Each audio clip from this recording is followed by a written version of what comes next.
Hello everyone, আজকে আমি আপনাদের জন্য নিয়ে আসলাম 36তম BCS এর মানসিক দক্ষতা একটি গণিত সমাধান নিয়ে।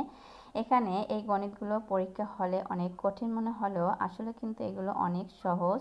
একটু ব্রেন যদি খাটিয়ে যদি কাজ করি তাহলে হয়ে যায়, এবং প্র্যাকটিস করতে হবে অনেক। তো শুরু করা যাক। দেখেন, আগে আমি মানে লেটার দিয়ে শুরু করি। এখানে কিন্তু ফার্স্ট লেটার এ লেখা হয়েছে, এ লেখার পর লেখছি সি, তারপর লেখছি ই। মানে এ লেখার পর কিন্তু বি বাদ দিয়ে সি লেখা হয়েছে, আবার সি লেখার পর ডি বাদ দিয়ে ই লেখা হয়েছে।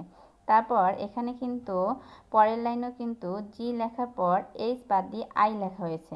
তাই এখন আমি যদি আই বাদ দিয়ে যদি এখানে জে লিখি, জে হবে না, আইয়ের পর হচ্ছে জে, তারপর যদি আমি এখানে কে লিখি, কে লিখলাম। এই পরের লাইনটা আমার ফলো করব যে আমার এখানে কে লেখা ঠিক হলো কিনা। এখানে এম লেখা আছে, এম এর পর কিন্তু এন লেখে নাই, লিখছে ও। ওর পর কিন্তু পি লেখে নাই, লিখছে কিউ। এখন আমার লেটারগুলো গেল, এখন আমি সংখ্যাগুলো দেখব।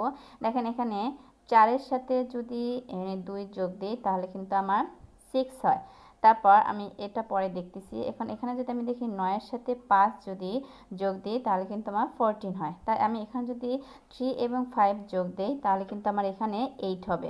তার আমার রেজাল্ট হবে K8। এটা হচ্ছে আমার রেজাল্ট। তো গণিত আমার সাথে থাকার জন্য আপনাদের অনেক ধন্যবাদ। সবাই ভালো থাকবেন, সুস্থ থাকবেন। আল্লাহ হাফেজ।